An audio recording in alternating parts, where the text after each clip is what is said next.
Honorable Speaker Lok Sabha, Honorable Speakers of Parliament of G20 countries, Honorable Members of Parliaments of G20 countries, distinguished participants and guests, ladies and gentlemen. I feel privileged to have got this opportunity to share my points in this session on an issue as critical and as important to the mankind as the sustainable energy transition.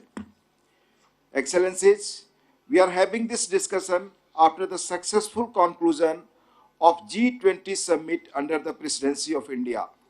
The summit has laid out the roadmap for an accelerated, strong, sustainable, balanced, and inclusive growth of the mankind.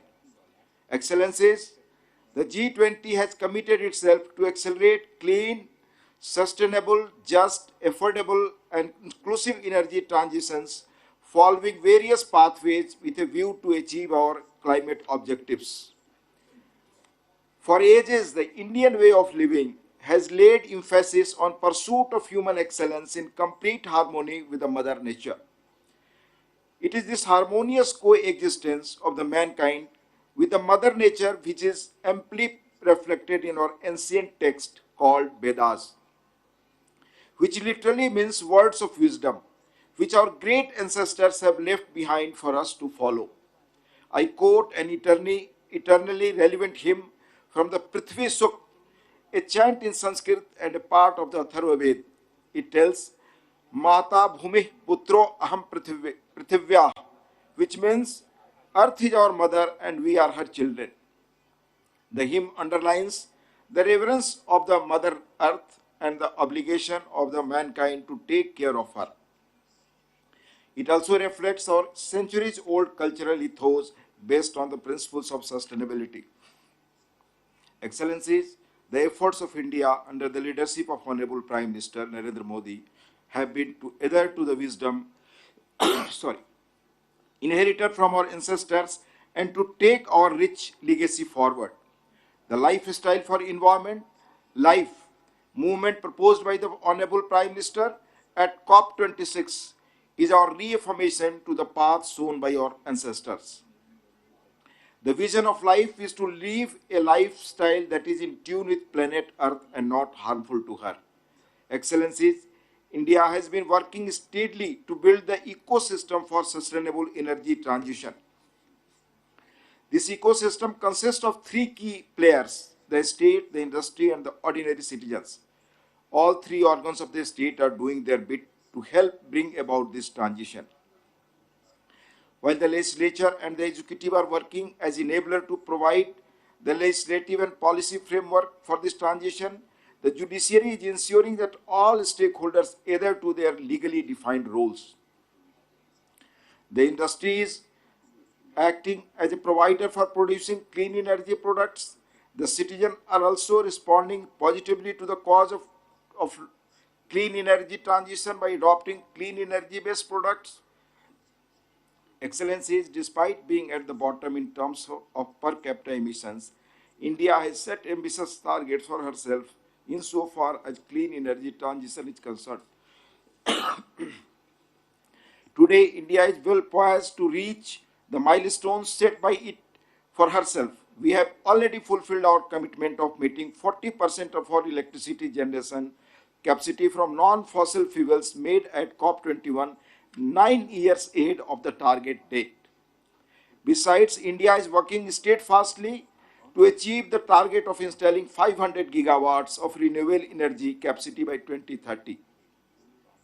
Excellencies, the pool of renewable energy in India is steadily expanding. Today, India has the fourth largest installed capacity of renewable energy, fourth largest installed capacity of wind power, and the fifth largest installed capacity of the solar power in the world. We aspire to become a net zero carbon economy by 2070. Excellencies, from Global Solar Alliance to Global Biofuels Alliance, India has all along been pursuing the agenda of sustainable energy transition. Apart from the conventional sources of renewable energy, India is also engaged proactively in preparing the roadmap for promoting emerging sources of renewable energy such as hydrogen energy. India has already launched her national green hydrogen mission with the aim to emerge as the global hub for production and export of green hydrogen by 2030. Excellency, Indian Parliament has been promoting the cause of sustainable energy transition in India. The two houses of Parliament, through general discussions and discussions on the budgetary proposals of the Ministry of New and Renewable Energy, have been contributing immensely towards promotion of sustainable energy transition. Similarly, the Committee on Energy, which is a joint committee of the two houses, has also been helping the government in shaping the general policy and statutory framework for sustainable energy transition through its recommendations. Excellencies, the Parliament of India, along with the Government of India, stands committed to the cause of sustainable energy transition. Before I conclude, I would like to quote the father of our nation, Mahatma Gandhi, who said that, and I quote, the earth, the air, the land, and the water are not an inheritance from our forefathers, but on loan from our children, so we have to hand over to them at least as it was handed over to us. Nothing can be more relevant and worth acting upon these words of wisdom of Mahatma Gandhi, Excellencies, in our common pursuit of sustainable use of natural resources. Let us pledge ourselves to follow the path of sustainability shown to us by Mahatma Gandhi. Excellencies, very constructive suggestions have come from honorable delegates of different parliaments here. I think this will go a long way in achieving our common objectives. I thanks. Now I will request Honorable Speaker Om Birla ji to conclude this session. Excellency, just subject 30 minutes. इस विषय पर आप बोलना चाहते हैं speaker? Yes. इस विषय पर केवल स्पीकर बोलना चाहते हैं इस विषय पर? Yeah, on behalf of the speaker. Only no behalf. We have the speaker and deputy speaker, delegation leader. No member. No member of parliament? नहीं, speaker. Yeah, I have the permission Only. from our speaker. This subject. Yes, No. this subject. This subject. Yes, just 30 minutes, 30 seconds. जी. Please. We are in a very democratic forum and I really respect you. Okay? So, Excellency, on behalf of the Speaker of the House of Representatives of the Republic of Indonesia, I would like to extend our utmost respect to your leadership in the G20 meeting this year. However, we would like to draw your attention on the outcome document which has just been adopted. We did not understand why this outcome document is suddenly being adopted during this session, while it was not even mentioned in the agenda shared by the committee. With all due respect, we would like to kindly advise the meeting that any decision should be based on the agreement from all members and not doing it abruptly. So it is unfortunate that what just happened seems like a fait accompli situation where the floors were not given chance to speak before the adoption. So Okay. yes, in this. Okay, notate कर लिया आपका विषय, notate कर लिया.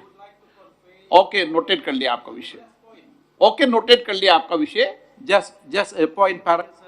Notate कर लिया आपका विषय. Okay, नोटेट विषय आपका. Thank you.